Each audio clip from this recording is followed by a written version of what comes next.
Yo tout le monde, c'est Godzilla Kingdom, du coup on se retrouve pour une nouvelle vidéo. Du coup aujourd'hui je vais vous parler de Godzilla Minus Zero qui concerne Godzilla, plus précisément le design de Godzilla dans Godzilla Minus Zero. Parce que oui, le design de Godzilla dans Godzilla Minus Zero a été révélé et je sais pas qu'est-ce que vous en pensez de ce design de Godzilla dans Godzilla Minus Zero. Mais avant de parler du coup de mon avis sur ce design, je vais déjà parler des choses que j'ai remarquées du coup sur le design de Godzilla dans Godzilla Minus Zero. Du coup, voilà. Alors du coup, déjà ce qu'on remarque, c'est que ce Godzilla, il est plus massif, ça c'est sûr. Mais la première chose que j'ai remarqué, c'est que les pieds sont énormes. Vraiment, il a des plus gros pieds que dans Godzilla Minus One, ça c'est sûr. Vraiment, ses pieds, ils sont énormes. C'est une dinguerie quand même. Mais bon, c'est pas quelque chose qui me dérange, vraiment. C'est pas quelque chose vraiment où je me dis, je suis choqué. Il a des pieds énormes. Il a des pieds tellement gros que je suis choqué. Non, vraiment, c'est pas quelque chose qui me dérange. Vraiment, c'est en fait un petit détail. Et ce petit détail ne me dérange pas. Parce que franchement, les pieds, comme ça, bon, certes il a des gros pieds, mais c'est pas quelque chose de dérangeant. Mais bon. Après aussi, autre détail, bon, c'est un détail que j'ai remarqué, du coup en regardant le trailer de Godzilla Minus Zero, c'est qu'en fait il a plus d'épines dorsales, du coup sur ce design-là. Par exemple, il a une épine dorsale sur ceux des épaules, également. Mais bon, en tout cas, ce qui est sûr, c'est qu'à part ça, il a aussi vraiment plus d'épines dorsales sur ce design-là. Vraiment. Ça, c'est sûr. Il a plus d'épines dorsales sur ce design que dans Godzilla Minus One. Ça, c'est une dinguerie. Dans Godzilla Minus Zero, il a vraiment plus d'épines dorsales. Mais bon.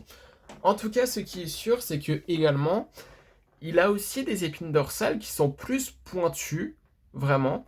Dans Godzilla Minus One, en fait, il a des épines dorsales qui sont inspirées de ceux de Godzilla 1954, je trouve. En tout cas, également, il a aussi des plus grosses épines dorsales, ça c'est sûr.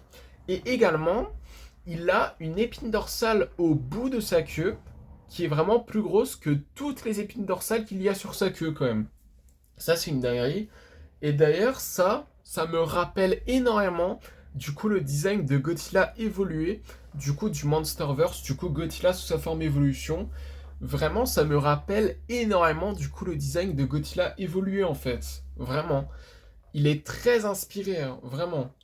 Et d'ailleurs, bon, je sais pas qu'est-ce que vous en pensez de ce design, mais franchement, ce Godzilla, enfin plutôt ce design de Godzilla dans Godzilla Minus Zero, je le trouve exceptionnel. Je l'adore. Vraiment, c'est une dinguerie.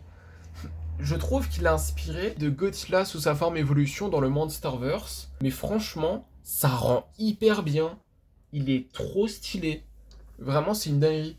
En fait, c'est le design de Godzilla Minus One, mais en mieux en fait. C'est une dinguerie. Vraiment. Il est incroyable ce design. Franchement, ce design est exceptionnel. J'ai trop hâte de voir Godzilla avec ce design du coup dans Godzilla Minus Zero qui va sortir au cinéma le 4 novembre en France. Vraiment, c'est incroyable. J'ai beaucoup trop hâte de regarder ce film qui est vraiment le film que j'attends le plus dans cette année 2026. Du coup, c'est la fin de cette vidéo qui concerne le design de Godzilla dans Godzilla Minus Zero. Du coup, j'espère que la vidéo vous aura plu. Si c'est le cas, n'hésitez pas à liker et à vous abonner. Si vous avez des questions, n'hésitez pas à me les dire dans les commentaires. Et aussi, n'hésitez pas à me dire vos avis du coup sur ce design de Godzilla dans Godzilla Minus Zero dans les commentaires. Et sur ce, je vous dis à plus!